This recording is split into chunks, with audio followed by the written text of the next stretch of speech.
Yeah, 6 would be. Order, order.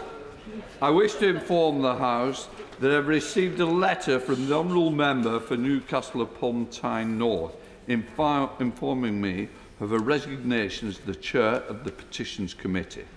I therefore declare the chair vacant.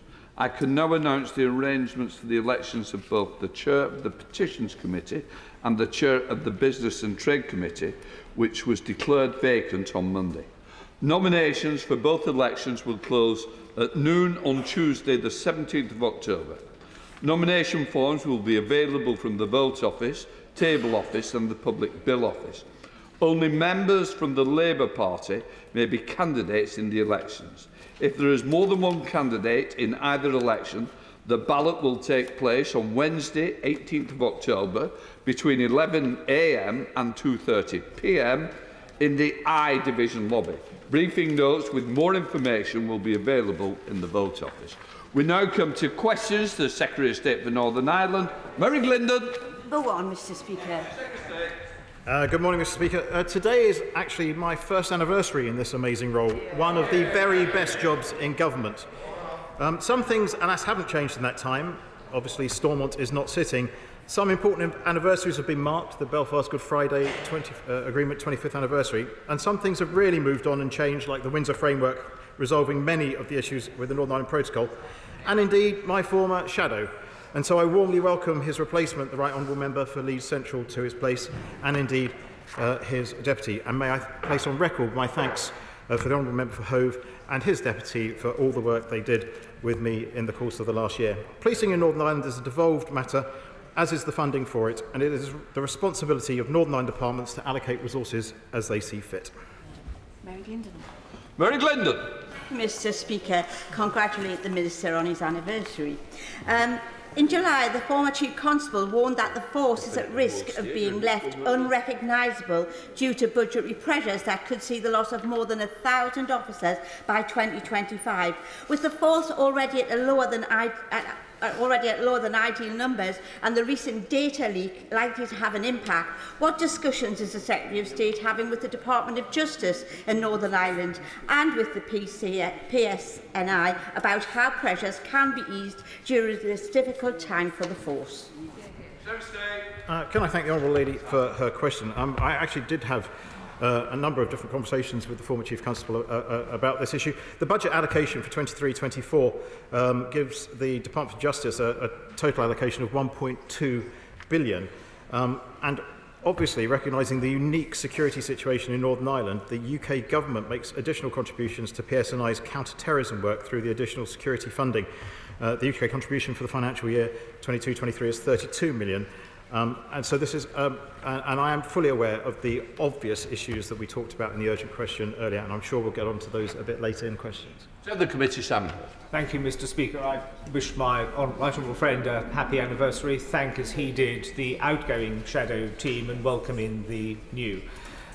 He's right to reference the recent data breach, and that will have very much changed the backdrop of the morale of the police in Northern Ireland within the PSNI and indeed the support service as well, not just officers. Budgets are under pressure, as we know, but the security and the safety of serving officers and those who work for the PSNI is always important, particularly so post the data breach and the potential risks from dissidents that creates. Can my right honourable friend assure me that he will be doing all that he can in order to deliver safety equipment, protection and security for those who are feeling most vulnerable at this time? Yes, I absolutely can. And I should say I look forward to continuing to work closely with PSNI's senior leadership team, who have a wealth of experience and are dedicated to keeping the people of Northern Ireland safe. I know they're continuing to work very closely to ensure the best possible response to this breach. Just on a tiny bit of detail, very briefly, Mr. Speaker, the PSNI and security partners will continue to take proportionate action to protect their officers, staff and families. And currently, the government's they have this full government support in responding to the data breach. And at the moment, our focus remains on providing specialist support and expertise from across government to the PSNI. Sir Geoffrey Donaldson. Thank you, Mr. Speaker, and can I congratulate the Secretary of State on his first anniversary and welcome the Right Honourable Member for Leeds Central to his new role as Shadow Secretary of State. We look forward to working with him. The Secretary of State has said, quite rightly, that many aspects of policing in Northern Ireland are devolved, but the data breach is a matter of national security because it includes officers who work with the security service in a very specialist role involving counter-terrorism and intelligence in Northern Ireland. So will the Secretary of State assure the House that whatever resources are required by the PSNI, not only to fulfil that function, to protect its own officers and staff, will be made available to them? I thank the Right Honourable Gentleman for his words and congratulations on my anniversary. I was hoping he might be able to give me an anniversary present in a different way by heading back to Stormont, but maybe we can have that conversation later. You've got to ask, haven't you, Mr. Speaker? He asked a very sensible and serious question, and I thank him for it, because some of the elements of that question are obviously in a place that I cannot answer in public. But any additional funding required by the PSNI would be submitted through an established process. And currently, we're right at the very beginning of that established process, so it would be not right to preempt that. But the government is clear that security is paramount, and our focus currently remains on those items I said, but we'll move on. But it's currently specialist support and expertise in response to the latest assessments. But he's absolutely right in the question he asked. Sir Geoffrey. I thank the Secretary of State for that response. He referred also in his earlier reply to the senior leadership team in the PSNI, and for the record, my party fully supports the Police Service of Northern Ireland in its impartial implementation of policing across all communities in Northern Ireland. But we are in a crisis situation with not only the data breach but also the loss of confidence internally within the PSNI. And whilst it is the responsibility of the Policing Board to make appointments, does he agree with me that perhaps what we need now, in the absence of a Chief Constable, is for someone to be brought in with the experience and leadership credentials that are needed in the interim period pending the appointment of a new Chief Constable to take control of this situation?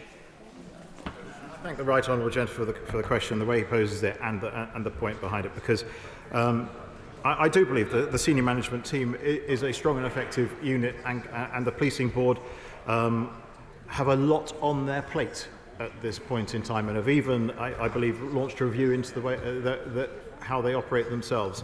And I will absolutely take on board. I'm quite sure that questions are being asked to see what can be done in this space. But as of now, I can only update the House on what I have done. Patrick Grady. Speaker number 2. With permission, Mr. Speaker, I'll answer questions 2 and 7 together. The UK Government is acutely aware of the cost of living pressures experienced in all parts of the UK since the onset of war in Ukraine. We provided an estimated £2 billion of financial support to Northern Ireland, more than £1 billion in the form of the energy price guarantee and the additional £600 payment for households to help with the rising cost of energy. Tackling inflation continues to be a top priority of this government. Patrick Grady. Mr. Speaker, but every country in the world is having to deal with the impact of the war in Ukraine. Every country in the world is having to deal with the impact of the pandemic. Only one country is having to deal with the impact of Brexit. And that's what's driving up prices and the cost of living for people in Northern Ireland and across the UK, isn't it? Mr. Speaker, I think I'm inclined to just say no. I mean, the reality is that this conversation is going to keep going to and fro. We've left the European Union. We're staying out of the European Union. Our task is to make sure that we flourish as a nation outside the EU. And I do wish that he would just get behind it and move on. Chris Stevens. Speaker, according to research by the Trussell Trust, in June this year, 1 in 6 faced hunger across Northern Ireland, with nearly half of those referred to Trussell Trust food banks of children under the age of 16. In Scotland, primary school children get a grant of £120 and secondary school pupils get £150 for uniform, whilst in Northern Ireland the amount is almost a quarter of that. So given parents are choosing between spending money on back-to-school supplies or food, what steps is he taking to ease the cost of living pressures for families in Northern Ireland? Well, Mr Speaker, as I've said, we did provide a large sum of money to Northern Ireland to ease cost of living pressures. He particularly mentions food banks, and that's an issue very much on my mind, given the scale of the food bank in Wickham. I'm very well aware of the cost of living pressures in Northern Ireland, but as I say, we continue to put large sums of money into Northern Ireland. What I would say is that dealing with all of these issues, I'm afraid, would be much better in the presence of a restored executive. Sir Oliver Hill. Can I join in the congratulations to my right honourable friend on his first anniversary, and also thank the new Shadow Secretary of State for Northern Ireland for the huge contribution that he's made as Vice Chairman of the UK-EU Parliamentary Assembly. In welcoming the money which has been provided to Northern Ireland to help with the cost of living pressures, does my right honourable friend agree with me that it would be even better and more efficiently spent if the executive was back up and running? Yes, Mr Speaker, I absolutely would. He's quite right, and time and again we're asked to intervene. Every time we're asked to intervene, that's a call for direct rule. We do not intend to get into direct rule. It would be far better if local decisions were taken by a locally accountable executive. Wills. Thank you, Mr Speaker. The Government has shown its commitment to support the people of Northern Ireland through the recent increase in the cost of living. In the absence of an executive, and we all accept that that is absolutely necessary, can my honourable friend assure me that the Government will continue to intervene where necessary for the people of Northern Ireland? Well, Mr Speaker, we will continue to work for the people of Northern Ireland respecting the devolution settlement. So, for example, in recognition of the cost of living pressures faced by workers across the UK, the Government increased the national minimum wage rate by 9.7% to £10.42 per hour for workers aged 23 and over at the spring budget. We will continue to be seized of the need to help those least well off. SNP spokesperson Richard Thompson. Thank you, Mr Speaker. The cost of living crisis is clearly continuing to bite hard in Northern Ireland, with footfall at stores across Northern Ireland falling by 5% throughout August. So could I ask, what steps is the Department taking to enable people to take full advantage of the highly privileged economic status and market access that Northern Ireland now has, that this Government has deprived to the rest of the UK? I disagree with his use of the term deprived, but I'm happy to tell him that next week we'll have the Northern Ireland Investment Summit. We're determined to attract private sector investment into Northern Ireland, and we're also determined to promote inclusion in that growth. Northern Ireland's got a fantastically vibrant economy. I very much hope the least well off will have opportunities through our investment in skills to develop themselves and to secure more better paying jobs in Northern Ireland so that they can move on. Horace Robertson. Question number 3, Mr Speaker. Mr Speaker, we routinely monitor trends in the Northern Ireland economy. The economy has the ingredients required for economic success, exceptional talent, creativity and innovation. While challenges persist, recent indicators suggest resilience and the potential for growth. This Government remains committed to fostering a productive environment for economic development and prosperity in Northern Ireland, and I look forward to our investment summit between the 12th and the 13th of September next week. A fantastic opportunity to showcase Northern Ireland's economic potential to the world. Horace Robertson. Thank the Minister for that encouraging response. He will be aware that Northern Ireland's largest trading partner by a very long way is Great Britain. And it's very, very important, therefore, that there is frictionless trade between Great Britain and Northern Ireland. So can he update the House on what discussions he's had with regards to the future operation of the Green Channel? Mr Speaker, one of our priorities now is the successful implementation of the Windsor Framework and that Green Channel. We will continue to have conversations with colleagues in the Cabinet Office who lead with the Windsor Framework Task Force, and I can assure him that we're determined to make sure that that system works seamlessly for everyone. Stephen Parry. Thank you, Mr Speaker. At next week's investment conference, can the Minister confirm that the Government will proactively market Northern Ireland's dual market access under the Windsor Framework? Speaker, I can confirm that. I'm absolutely determined that we shall do so, and indeed next week I shall chair a session on that issue. And of course it's not just access as of right to the UK market and as a privilege to the EU market, it's also being under our services regulation, which is an advantage, in combination with access to our free trade agreements like CPTPP. This is a unique opportunity in all of the world, including right across the EU, and I'm absolutely convinced that we all, he and I, should make the most of it. Andy MacDonald. Number 4, Mr Speaker. I thank the honourable gentleman for his question, and it's good to see him in this place. Our focus remains on delivering for the people of Northern Ireland who expect and deserve locally elected decision makers to address the issues that matter to them. I continue to engage regularly with all party leaders and do speak to them very regularly indeed. MacDonald. I thank the Minister for his answer, but the lack of a functioning devolved government in Northern Ireland means that there are direct consequences for its people, as is evidenced by the highest waiting lists in the UK that wouldn't be tolerated elsewhere. In the absence of a restoration of power sharing, there needs to be a plan B. What is it?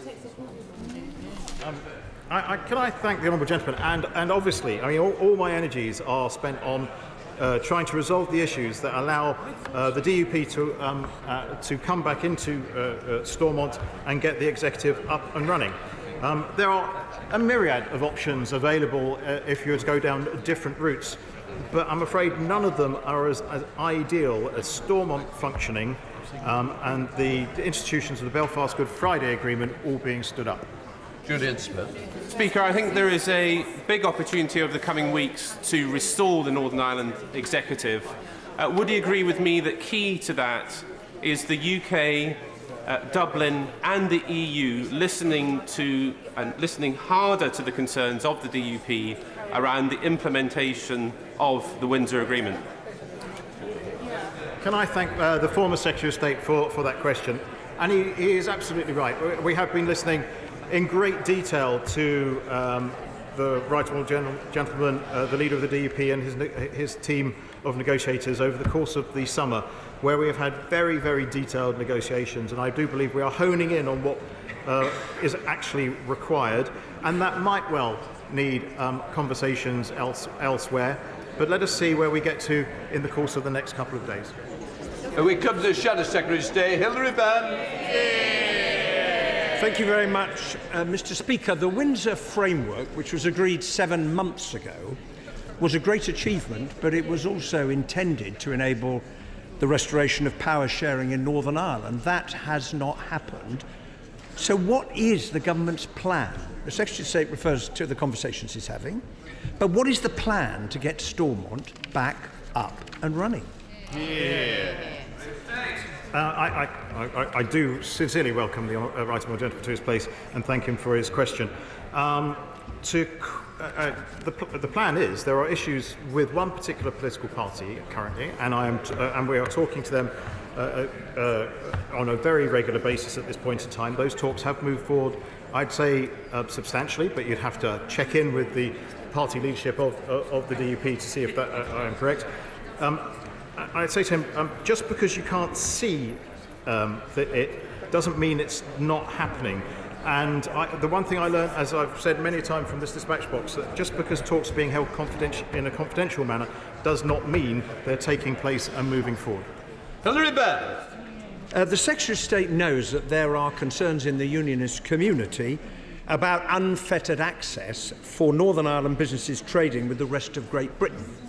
The government said last month in the Border Target Operating Model that it is committed to this access, as are we all, and that these arrangements will be, and I quote, enshrined and further strengthened in domestic legislation. Can the Secretary of State tell the House when that legislation is going to be introduced? Yeah, hopefully in very short order, dependent on the making sure that we've got it exactly right. So it does answer the questions and allows the Stormont executive to form. Jim Shannon. Question number 5.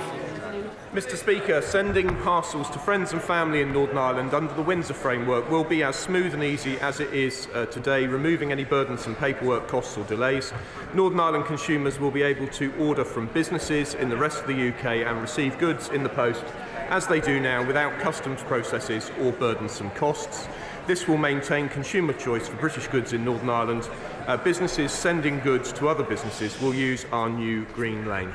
Jim Shannon. Thank you, Mr. Speaker. I can thank the Minister of State for that reply. With a number of constituents and consumers contacting me to highlight that many eBay or Amazon providers will not ship to Northern Ireland any longer, as they state they can't afford the enhanced fees, demonstrating that Northern Ireland is absolutely continuing to be treated differently, and it is costing small businesses and individuals the ability to shop around. What steps can the Minister of State take to revisit the framework with the EU counterparts to ensure free and fair trade throughout the United Kingdom that is clear and easy to follow for all businesses?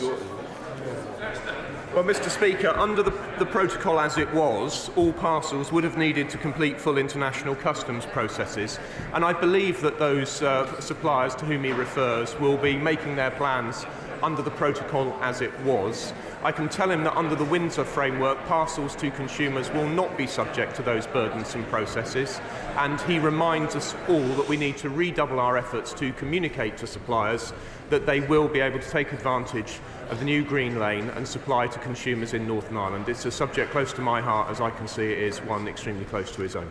Aaron Bell. Number 6, sir. Thank you, Mr. Speaker. The Northern Ireland Budget Bill 23-24 is progressing through Parliament and is due to be debated in the other House next week. The Secretary of State has used his powers to request information and advice from the Northern Ireland Civil Service on measures that could generate revenue and improve the sustainability of public finances. Aaron Bell. Thank you, Mr. Speaker. I thank my right honourable friend for his answer. Can I congratulate him and the Secretary of State on their anniversaries and pay tribute to them for all they've done in the last year? Some have suggested that we could reform the Barnett formula to address the sustainability of public finances in Northern Ireland. But does my right honourable friend agree with me that that is not a silver bullet and that there will need to be trade-offs made in order to fund public services? I'm extremely grateful to him. This is a very important point.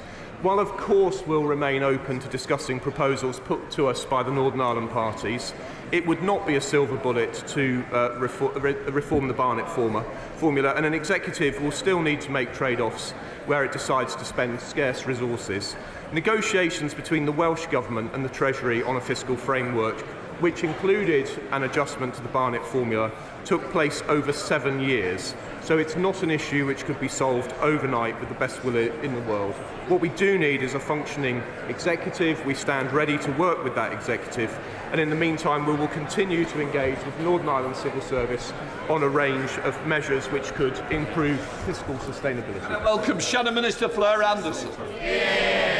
Thank you very much, Mr. Speaker. Early years services are vital for children to reach their potential but are underfunded and at risk in Northern Ireland. Northern Ireland is the only part of the UK without a childcare strategy. And according to the Department for Education, this was delayed again because early years face potential significant budget reductions. When can hard-pressed families in Northern Ireland expect the childcare strategy? Will the Minister commit to early years servicing, receiving the increased multi-year funding needed to invest in children?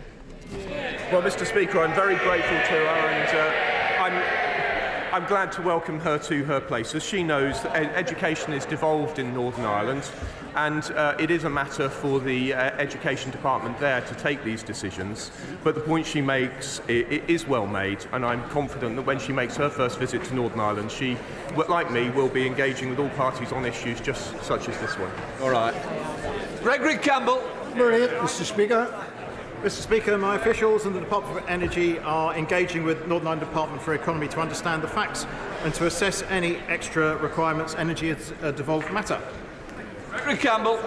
I thank the Secretary of State for that response, but can he indicate to people who are concerned about recent newspaper speculation about the future of generation and supply in October and beyond, that that is secure and there will be no hiccup or hiatus between now and Christmas?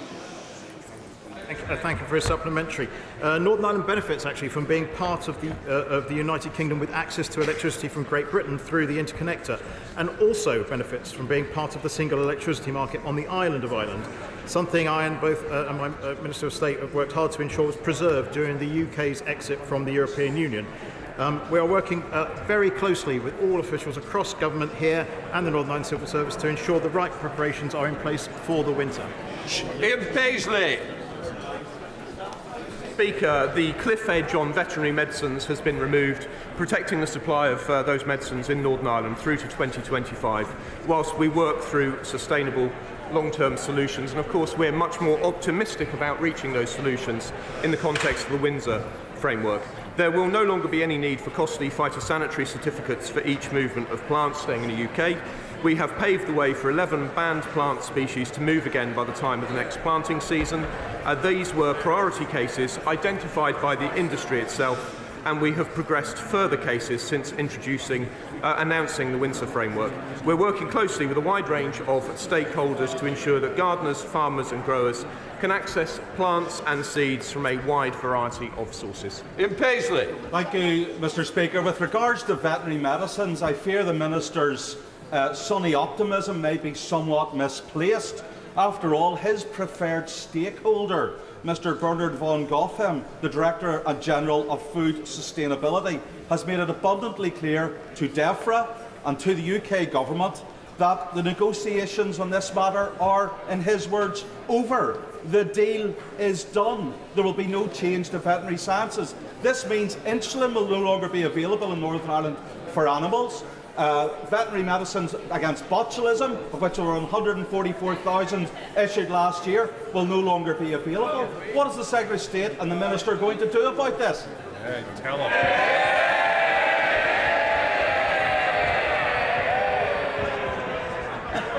Mr. Speaker, the honourable gentleman has presented me with information about which I was not aware beforehand.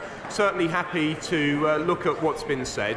But what I would say to him is that the Prime Minister, my right honourable friend the Prime Minister, did the deal which no one said could be done. That has transformed the relationship with the European Union, and I am confident, therefore, that we will be able to deliver a deal on veterinary medicines. But as we sometimes say, I don't recognise the information he's presented. It's new to me, and I shall be glad to look at it, but we will certainly have to deliver a deal.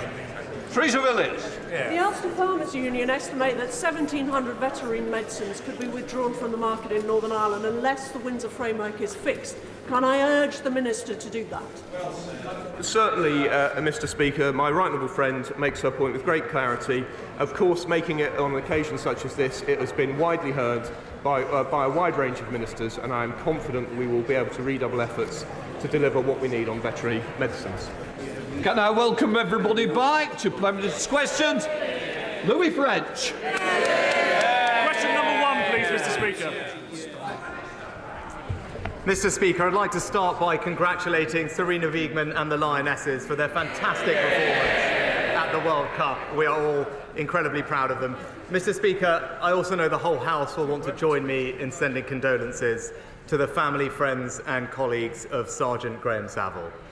It is a testament to his bravery that he died in the line of duty, and a terrible reminder of the work the police do every day to keep us safe. Mr. Speaker, this morning I had meetings with ministerial colleagues and others. In addition to my duties in this House, I shall have further such meetings later today. Louis French. Thank you, Mr. Speaker. The Labour Party used to claim that it represents working-class people. But Labour's ULEZ expansion to Greater London will now hammer millions of working people with bills of £12.50 per day or £4,500 per year. Does the Prime Minister agree with me that it's unacceptable for Londoners and those in surrounding counties to face this regressive and unacceptable tax, and will he do everything that he can to help working people? Well, Mr. Speaker, I agree with my honourable friend. It is disappointing that last week the Labour leader allowed the Labour mayor to introduce ULEZ, charging hard-working people £12.50 every time they start their car, adding to their burden of the cost of living. All I can say, Mr. Speaker, is while we focus on helping hard-working families, all he does is punish them. We now come to the Leader of the Opposition, Keir Starmer. Thank you, Mr. Speaker. Can I join the Prime Minister in congratulating the Lionesses and his comments about Sergeant Saville? I think we all speak for the whole House when we speak on that subject. I'd also like to extend the warmest welcome to our new Labour member for Selby and Ainsty. He's already made history for the Labour Party by overturning the largest Tory majority ever in a by-election. And I'd also welcome the honourable members for Uxbridge and South Ruislip, Somerton and Frome. Mr. Speaker, the roof of Singlewell Primary School in Gravesend collapsed in May 2018. Thankfully, it happened at the weekend and no children were injured. The concrete ceiling was deemed dangerous and liable to collapse, and everyone knew the problem existed in other schools. Yet the Prime Minister decided to halve the budget for school maintenance just a couple of years later. Does he agree with his Education Secretary that he should be thanked for doing a good job? Mr. Speaker, I know how concerned parents, children and teachers are, and I want to start by assuring them that the government is doing everything it can to fix this quickly and minimise the disruption to children's education. We make no apology for acting decisively in the face of new information. And let me provide the House with an update on where we are. Of the 22,000 schools in England, the vast majority won't be affected. In fact, in 2/3 of inspections of suspected schools, RAC is not actually present. And to tackle the 1% of schools that have been affected so far, the 1%, we are assigning each of those schools a dedicated caseworker and providing extra funding to fix the problem. In the majority of cases, children will attend school as normal, and the mitigations take typically just days or weeks to complete. We will do everything we can to help parents, support teachers, and get children back to normal school life as quickly as possible. Well, Mr. Speaker, Wood Green Academy in Sandwell was on Labour's building list in 2010. They scrapped it, and now children there are in a crumbling school. The head of the National Audit Office accuses him of taking a sticking plaster approach. The NAO report says he cut £869 million.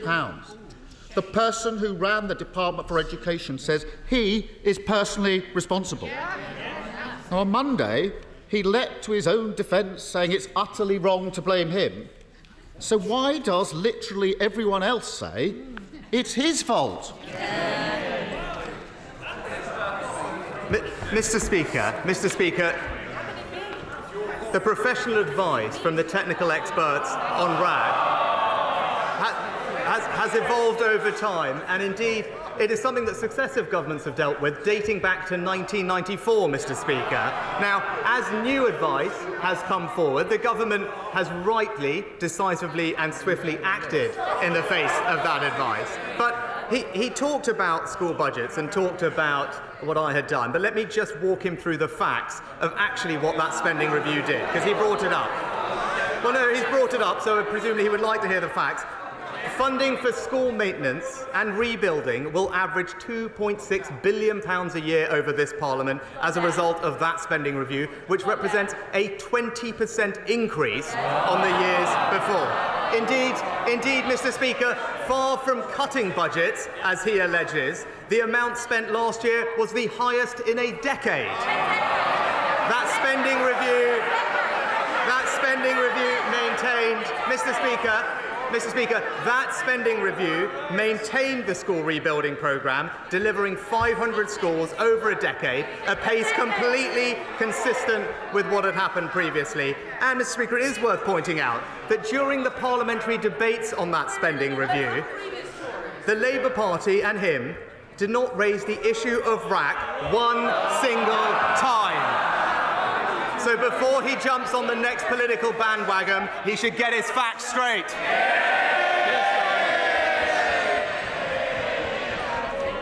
Mr. Speaker, Carmel College in Darlington was on the Labour's building list in 2010. They scrapped it, and now children there are in a crumbling school. And on the one hand, we have him saying it's nothing to do with him. On the other side, we have the facts. And there's a simple way to clear this up. Why doesn't he commit to publish the requests from the Department of Education for the school rebuilding programme and what risks he was warned of before he turned them down? Mr. Speaker, the honourable gentleman has now brought up twice the Labour school rebuildings programme. He's now brought it up twice. So let's just look at that and look at the facts surrounding that, because we do know the truth about that programme, Mr. Speaker, because the NAO, as he's called on, actually reviewed that programme later on. What did they find? They found that Labour's school rebuilding programme actually excluded 80% of schools. Next, what did they find? That it was a third more expensive than it needed to be, needlessly wasting resources that have gone to schools. And Mr. Speaker, this is the worst bit.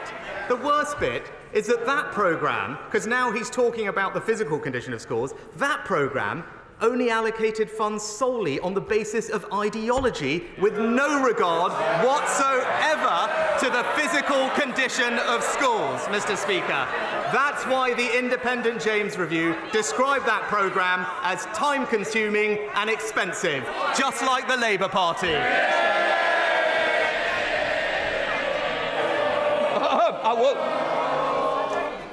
We don't want to start off with somebody leaving so early, because that's what's going to happen. Keir Starmer. Well, Mr. Speaker, they want more, so let me continue. Ferryhill School in County Durham was on Labour's building list in 2010. They scrapped it, and now children there are in a crumbling school. The truth is, this crisis is the inevitable result of 13 years of cutting corners, botched jobs, sticking plaster politics. It's the sort of thing you expect from cowboy builders, saying that everyone else is wrong, everyone else is to blame, protesting that they've done an effing good job, even as the ceiling falls in. The difference, Mr. Speaker, is that in this case, the cowboys are running the country.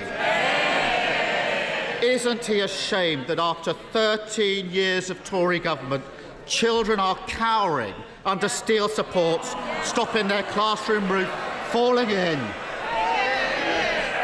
No more. Just seriously, I will calm down. First session, I understand people are excited to be back at school, but we expect better behaviour. Prime Minister. Well, Mr. Speaker, this is exactly the kind of political opportunism that we've come to expect from Captain Hindsight over here. Before today, he's never once raised this issue with me across this dispatch box. It wasn't even worthy of a single... It's the same for this side as well. Can I just say, we're going to have a calmer question times going forward. I want to hear the question, I want to hear the answers, just like your constituents, Prime Minister. Mr. Speaker, before today, he never once raised this issue with me in Parliament. It wasn't even worthy of a single mention in his so-called landmark speech on education this summer. And if we'd listened to him, our kids would have been off school and locked down for longer. It's as simple as that. He talks about 13 years. Well, let's see what happened. When we came into office, 2/3 of schools were good and outstanding. Now it's 90%, Mr. Speaker. We introduced the pupil premium to get more funding to the most disadvantaged pupils, Mr. Speaker. Today, they are 75% more likely to go to university. And as a result of our reforms, we now have the best readers in the Western world, Mr. Speaker. That's what 13 years of education reform gets you, all of which opposed by the party opposite. Well, it claims to be a man of detail. There are 100 parliamentary questions from this side on this issue and an Opposition Day motion. But, Mr. Speaker, let us continue. Holy Family Catholic School in Bradford was on the Labour building list in 2010. They scrapped it, and now children there too are in a crumbling school. Mr. Holden, I think I've heard enough. No, then, this is the last time you make your mind up. You either go now or you're quiet for the rest of us. And, Mr. Speaker, if you can believe it, in April this year, the Education Secretary signed a contract for refurbishment of her offices. It's got her personal stamp of approval on it. It cost, I can't quite believe this, £34 million. Can he explain to parents whose children aren't at school this week why he thinks a blank cheque for his Tory minister's office is better use of taxpayers' money than stopping schools collapsing? Well, Mr. Speaker, what I'd say to parents is, in the receipt of new information, we have acted decisively to ensure the safety of children and minimise disruption to education, as we have laid out and communicated extensively. That is the right thing to do. And I would also gently point out to him, Mr. Speaker, whilst the Department for Education started this process 18 months ago in spring of last year, as far as I can tell, in Labour-run Wales, they still don't know which schools are affected, Mr. Speaker. But again, he brought up this issue of funding, Mr. Speaker. And again, let's look back to what happened in that spending review. Because in that spending review, I increased the Department for Education's capital budget by 25% to a record £7 billion, Mr. Speaker. It tripled the amount that we spend on children with special education needs and disabilities. It improved the condition of the overlooked FE estate, and it set the course for per-pupil funding to be the highest ever.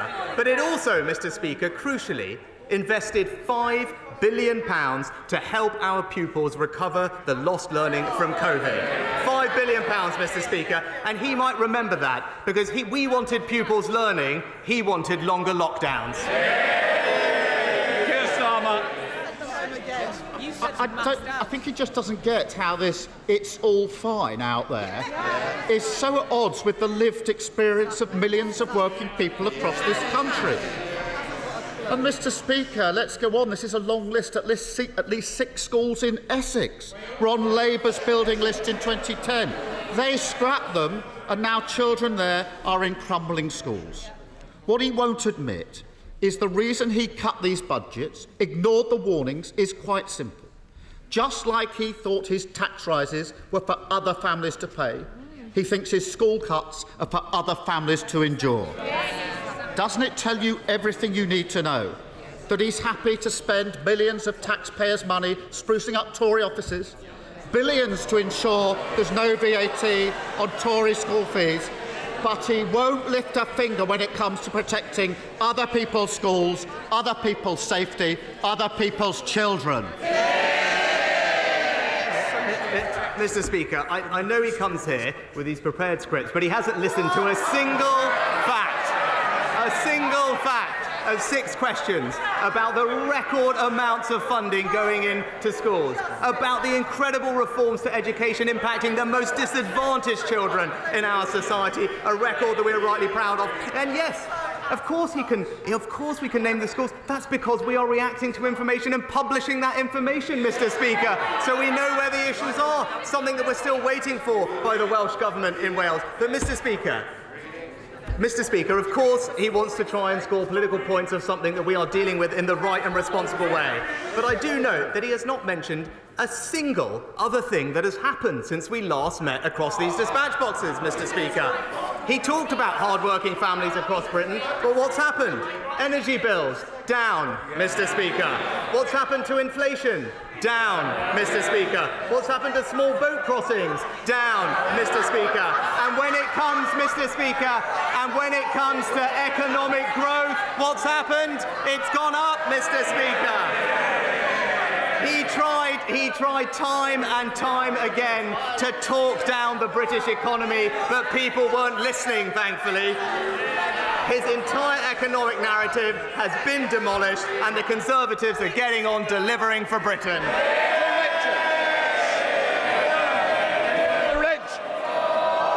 There will be more. Nicola Richards. Against a backdrop of improving economic news, inflation falling, energy bills coming down, growth up, people in the West Midlands are disappointed to see that Labour-run Birmingham City Council has gone bankrupt. As a Sandwell resident and a West Bromwich MP, I'm no stranger to Labour incompetence. Does the Prime Minister agree that Labour have demonstrated yet again that they always run out of other people's money? Mr. Speaker, my honourable friend is exactly right. We started by hearing how Labour in London are charging hard-working people with ULEZ. Now we're hearing about how Labour in Birmingham are failing hard-working people, losing control of taxpayers' money and driving their finances into the ground. They've bankrupted Birmingham, Mr. Speaker. We can't let them bankrupt Britain. We come to the leader of the SNP, Stephen Flynn. Mr. Speaker, the public needs no reminding that today marks a year since the Prime Minister's predecessor took office. And upon her speedy departure, they will have thought that things were going to get better. But when we look at unemployment figures, they're higher. When we look at food prices, they're higher. When we look at mortgage rates, they're higher. And economic growth is stagnant. So can I ask the Prime Minister, when is he going to get off his backside and do something about it? Well, Mr. Speaker, I think what the honourable gentleman failed to point out is that the amount of times I've sat across the dispatches from him and his colleagues and heard how somehow we were a laggard when it came to growth, Mr. Speaker. What he didn't do is take the opportunity to correct the record today, now that the pub figures have been published, which demonstrate, in fact, we had the fastest recovery out of any European economy after COVID. Mr. Speaker, you'd be forgiven for thinking that the Prime Minister thinks everything is all right. But let's look at his proposals for the winter when it comes to a cost of living package. Because when it comes to energy bills, his plan, of course, is to do nothing. When it comes to mortgage bills, his plan is to do nothing. And when it comes to food bills, his plan is to do nothing. So when the when the Secretary of State for Education said earlier this week that everyone was doing nothing, she was referring to the Prime Minister, wasn't she? Mr. Speaker, I think he's a little bit out of practice, because when it comes to energy bills, what we have done is pay for around half of a typical family's energy bill over the past year. Support worth £1,500, Mr. Speaker, benefiting families in Scotland. He asks about mortgages, Mr. Speaker. The Chancellor's Mortgage Charter covers 90% of the mortgage market and ensures that a typical mortgage holder can save hundreds of pounds a month when it comes to their mortgage refinancing. And when he talked about energy, thanks to the actions of this government, we are supporting the hundreds of thousands of jobs in the Scottish oil and gas industry, securing this country's energy supply, something that he opposes. I will always do what's right for the people of Scotland, Mr. Speaker, and it's time the SNP did the same. Thank you, Mr. Speaker. I was delighted when the Prime Minister last year said that on his watch we would not lose swathes of farmland to solar applications, instead rightly arguing for solar to be installed on rooftops. Yet my constituency sees a constant flow of planning applications for solar farms and battery storage plants on food-producing land. So can I ask my right honourable friend, when will his pledge become a reality? Yeah, quite right. Quite right. Mr. Speaker, my honourable friend makes an excellent point. Now, solar is one of the cheapest forms of electricity generation, so it's right that we try and see more of it across the country. But we do need to protect our most valuable agricultural land so that they can produce food for the nation and increase our food security. And that's why, thanks to our changes, the planning system now sets this out explicitly with a clear preference for brownfield sites. Now, of course, we want to do more to encourage barn-top solar, Mr. Speaker, and DEFRA will be updating the House with further information on that policy in due course. Andrew Bridgen. Speaker, last week the Prime Minister stated that he was proud of his furlough scheme. I wonder, Mr. Speaker, if he's equally proud of the $400 billion it put on the national debt and the inflation it's caused. Was he proud of the jobs lost, businesses closed and lives crushed due to the lockdowns? Is he proud of the increased NHS waiting list, premature deaths and the 1 million young people now needing mental health support? And finally, Mr. Speaker, is he proud of the excess deaths affecting every one of our constituencies that nobody wants to talk about? And will he give an undertaking to the British public, a solemn undertaking that they will never be inflicted upon them ever again? Well, Mr. Speaker, as the honourable gentleman knows, there is a formal inquiry regarding COVID which will examine all the decisions that were made, including lockdown and the impacts of them. But with regard to the furlough scheme, Mr. Speaker, I am proud that at a time of extreme anxiety in the country, facing an unprecedented situation, that this government put its arms around the British public to ensure that we protected 10 million jobs. And as the report from the ONS showed last week, those actions, combined with all the other things we did to support the economy, ensured that we had the fastest recovery through the pandemic of any European nation. Dr. Neil Hudson. Thank you, Mr. Speaker. As a nation of animal lovers, the Conservatives' government record on animal welfare is a source of great pride. But sadly, too many abuses remain, from pet theft, the smuggling of puppies and heavily pregnant dogs and dogs with their ears horrifically cropped, to the illegal export of horses to Europe for slaughter. These issues are personal to me as a veterinary surgeon and to my constituents, especially animal theft and livestock worrying. Can the Prime Minister reassure the House that animal welfare is a key government priority and that he will bring forward the necessary legislation to tackle these issues as soon as possible? Mr. Speaker, can I thank my honourable friend for both raising this issue but also his work and expertise in the area. I'm proud that thanks to the actions that previous governments have taken with regard to things like cat microchipping, the ivory ban, or indeed raising the maximum sentence for animal cruelty to 5 years, we are now the highest-ranked G7 nation when it comes to World Animal Protection Index. But we are determined to go even further and deliver on our manifesto commitments individually during the remainder of this Parliament. Rachel Hopkins. Thank you, Mr. Speaker. The Prime Minister has said he'll lead a government of honesty, accountability and integrity. So can the Prime Minister explain how he was found to have breached the Code of Conduct, this time for failing to declare his wife's shares in a childcare agency which received a monetary boost from measures in his budget?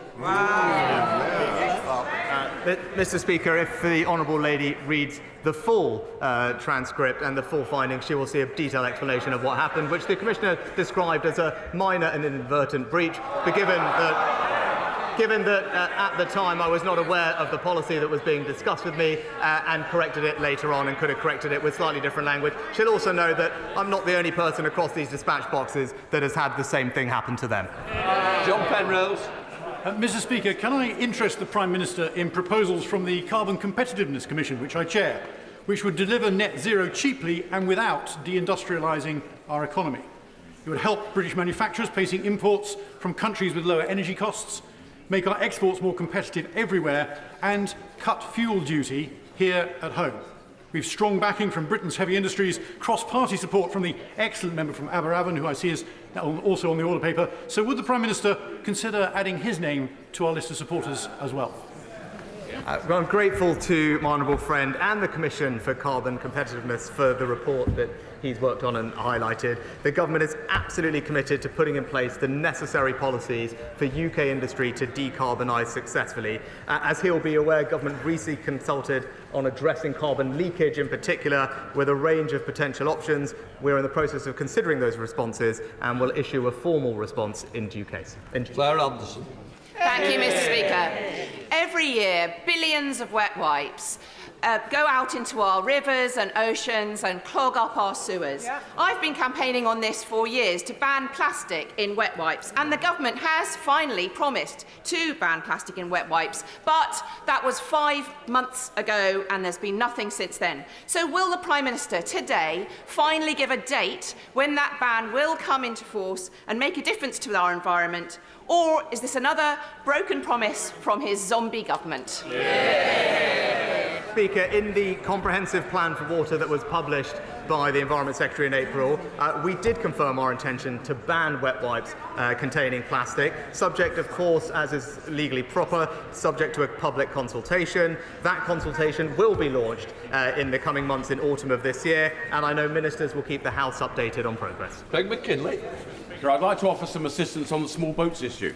Has my right honourable friend considered the incongruity of the fact that a UK dinghy manufacturer trying to sell into the EU market would have to apply the CE marking, customs codes and the potential of being stopped and checked?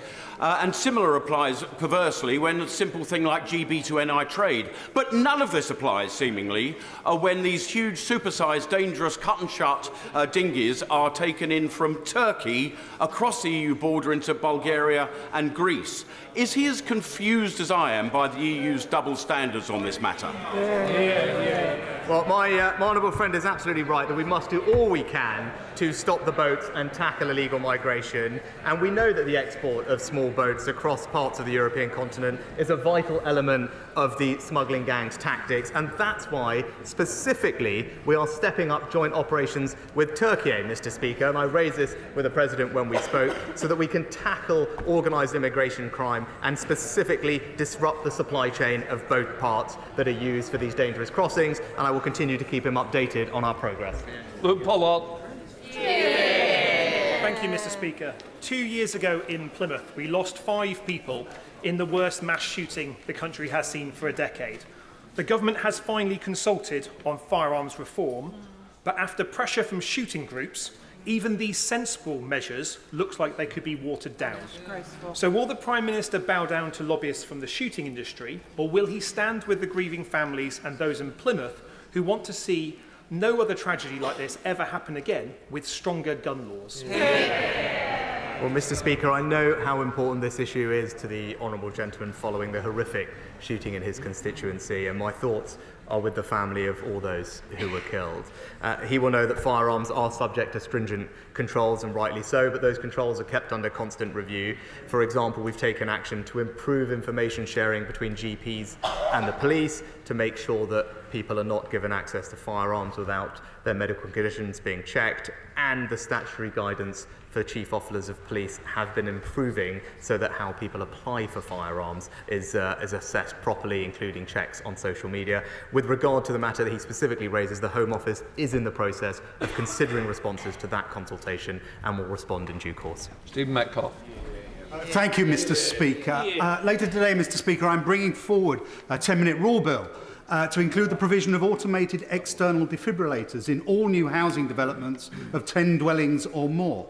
Will my right honourable friend therefore support this provision and ask his relevant Cabinet colleagues to engage with me on to ensure these life-saving pieces of equipment can become commonplace where they can have the most impact close to people's homes? Well, Mr. Speaker, my honourable friend is right to highlight the importance of these life-saving devices, and that's why the National Planning Policy Framework already expects planning policies and decisions to promote public safety, but it's also why recently the government launched a £1 million fund which will place around 1,000 new defibrillators in communities across England to help improve equality of access to these life-saving devices. Andy MacDonald.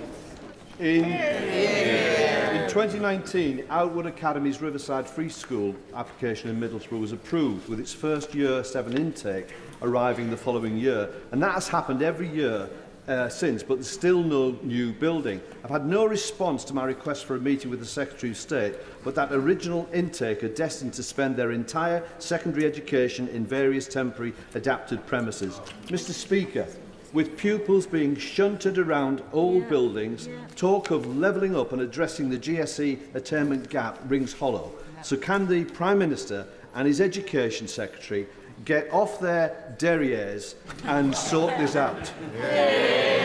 Well, Mr. Speaker, I'm happy to ensure that the honourable gentleman gets an answer to the specific question he raised on the school. But more generally, I'm proud of what the government's doing in Teesside and the Tees Valley to support education, with the recent announcement of new sixth forms, but also as an education improvement area, receiving extra funding and resources. And that's why we've seen standards in reading and maths increase considerably, and we're determined to keep going. Patel. Speaker, the Prime Minister is aware of how the RAC issue has really affected schools in Essex. We've got a high number of schools that have been impacted, and he's rightly said today that the government's doing everything it can to get children back to school. Can he try to commit, and I know there's a debate later on today, to fully funding both the capital and revenue costs that are associated with getting children back into school? And I would hope that he would commit to meeting the leader of Essex County Council, because they are pioneering some great reforms right now where they're looking to support, maintain schools, as well as academy trusts. And I think actually the government could get some good insights in terms of how we can get children back to school fast, and also look at the funding model for this. Can I first of all start by thanking my right honourable friend for the engagement constructively that she's had with the department, and indeed pay tribute to her school leaders and local authority for everything that they are doing. I am happy to give her the reassurance, as the Chancellor already said, new funding will be provided to schools to deal with this issue, but also to ensure that we can get through this as quickly as possible for her constituents and parents, and indeed everyone's.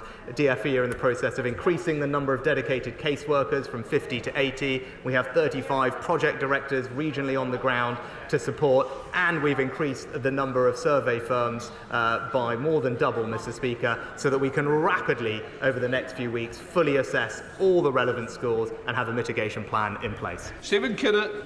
Thank you, Mr. Speaker. Steelworkers in my Aberafon constituency have watched in frustration as other governments have pumped investment into decarbonisation, whilst successive Tory governments have sat on their hands. So when will the Prime Minister finally conclude the talks with Tata Steel, and can he guarantee that there will be a matching level of investment with what other European governments are doing on decarbonisation, and will he guarantee that the conclusion will be based on serious engagement comprehensively with the steel unions? Well, Mr. Speaker, steel is absolutely vital to the UK. This is something that, of course, is of interest to the honourable gentleman, but something that I've also discussed extensively with my honourable friend from Scunthorpe, and that's because the industry supports local jobs and economic growth. Now, conversations with specific companies like Tata are ongoing, but they are understandably commercially sensitive. But we do share the ambition of securing a decarbonised, sustainable and competitive future for the industry in this country. And in the meantime, we are supporting the sector, Mr. Speaker, with our energy industries exemption, which provides discounted energy bills, and the Industrial Energy Transformation Fund, which supports steel companies with their energy bills and the transition through capital to a greener future. Mark Fletcher. Thank you, Mr. Speaker. 2 weeks ago, the government announced that the Bolsover School's bid for a sixth form in my constituency has been successful.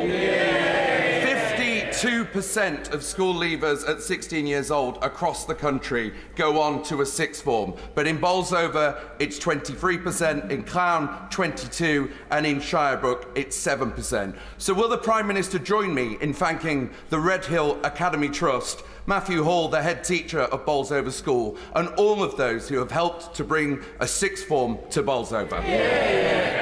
Well, can I congratulate Redhill and everyone involved with the successful bid for the new sixth form in Bolsover. I'm delighted that the bid was successful because my honourable friend, I know, shares my desire to ensure a world-class education for every single one of our young people across the country, because that is the best way to provide them with the opportunity for a better life, and this new programme of sixth forms will deliver that in his constituency and many others across the nation. Ian Mans. Very grateful, Mr. Speaker. Mr. Speaker, the North East has been underfunded in terms of transport investment for decades. HS2, meant to be an economic development and connectivity lifeline, now not coming anywhere near. And the A1 Northumberland dualling decision delayed yet again, and our regional rail services still running on outdated infrastructure and rolling stock. With all that in mind, will the Prime Minister commit to funding to reopen the Leamside line from Gateshead to County Durham to take pressure off the East Coast Main Line and aid economic well-being movement of passengers and freight services in the North East of England, or is levelling up just a rhetoric? Well, Mr. Speaker, what I would say to the honourable gentleman, obviously it wouldn't be right for me to comment on specific projects, but to give him a sense of our commitment, what I can tell him is that in real terms, since 2010, we have spent over a third more in central capital investment in northern transport every single year since 2010 compared to Labour's last 6 years in government, Mr. Speaker. That's what we're doing for northern transportation, and specifically when it comes to reopening and restoring railway lines, where was the first one we did? From Ashington to Blythe. Limrag. Yeah, I have a cheerful question that I know my right honourable friend the Prime Minister will find impossible to resist, because he'll be aware of the work I've been doing with the Number 10's UK Ambassador for Mental Health, Dr Alex George, to establish early intervention mental health hubs across the country. Now, we've got the pilot, which seems lost somewhere between the Treasury and the Department of Health, but I know he'll sort that problem out.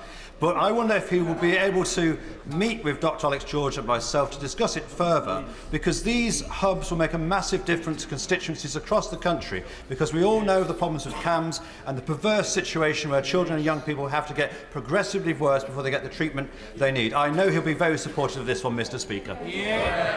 Well, Mr. Speaker, I know my honourable friend is rightly a passionate advocate for improving mental health support for young people, something that I know we are doing, and I'm proud of our record, particularly increasing the number of mental health support teams that work with schools and expanding community services. I know DHSE is looking at the role that early support hubs might play in this plan, but I'm very happy to meet my honourable friend personally to discuss how we can push this through. England. Thank you, Mr. Speaker. We've heard far too much lately about ministerial posteriors and very little about prosperity for the country, even in these dying days of the lame duck government. Will the Prime Minister stop prevaricating and subscribe to the Horizon programme for the sake of vital British science, innovation and cancer research? Well, Mr. Speaker, this is a government that is investing record sums in British science and research and development because we believe that is critical to a brighter economic future and spreading opportunity. Now, our priority and preference is to associate to Horizon, but we do want to make sure that that is on terms that are right, both for the British taxpayer and for British science and research. I can commit to her that we've been extensively involved in discussions. I hope to be able to conclude those successfully, and when we do, I hope she'll be the first to stand up and congratulate the government. Caroline Dinage. Thank you very much, Mr. Speaker. September is Childhood Cancer Awareness Month, but it also marks 2 years since the death of my constituent Sophie Farrell. She was only 10 years old. Every day in the UK, Mr. Speaker, 10 young people will be diagnosed with cancer, and 2 of those will not survive. Those that do face a lifetime of side effects from treatments that are just not designed for small bodies. When will the Prime Minister publish a childhood cancer action plan? Oh, Mr. Speaker, can I thank my honourable friend for raising this issue and extend my sympathies to her constituent and its family as she raised. She's right to continue campaigning in this important area. I hope she'll understand that I can't preempt the content specifically of the strategy, but I can tell her that it will draw on previous work, including submissions from childhood cancer charities and stakeholders to our recent calls for evidence. Of course, we want to hear from them to highlight and get a sense of the issues that she specifically raised, but I'm sure I'll ensure that we write to her to give her a sense of timing. Chris Law. Thank you, Mr. Speaker. Every year, the SNP Scottish Government mitigates against the cruellest of Westminster policies by spending £84 million supporting hard-working families against the brutal bedroom tax and over £6.2 million covering the 2-child benefit cap. Astonishingly, Mr. Speaker, we have learned over the summer the Leader of the Opposition is an enthusiastic supporter of these Tory cruel welfare policies, with U-turn after U-turn from the Labour Party. So given that the Tories and Labour are 2 cheeks of the same arse, offering no change, no vision, no hope, does the Prime Minister agree that the only way Scottish voters can rid themselves of these... Order. I'm not going to both stand up, so one of us is going to give way and it won't be me. Can I just say, let's think about language. Let's be more temperate and let's make sure that this Parliament can be proud. The pride of this Parliament will shine through, but certainly not using language. Happy to change the offending word with bottom. Given that the Tories and Labour are 2 cheeks of the same bottom, offering no change, no vision and no hope, does the Prime Minister agree that the only way for Scottish voters to rid themselves of these heinous policies is to vote SNP to leave Westminster forever? Mr. Speaker, obviously not, but I think the thrust of that question was directed at the Leader of the Opposition rather than me. I won't want to get in the middle of that, but what I can say is we want to ensure a welfare system that is compassionate and looks after the most vulnerable in our society, while supporting those who can into work to do so, because that's also fair for everyone else and British taxpayers. I believe that is a system that we are achieving, Mr. Speaker, and right now we're providing thousands of pounds of support to help with energy bills and everything else to people in Scotland, and we will continue to do so. That completes Prime Minister's questions. Just sit down a minute.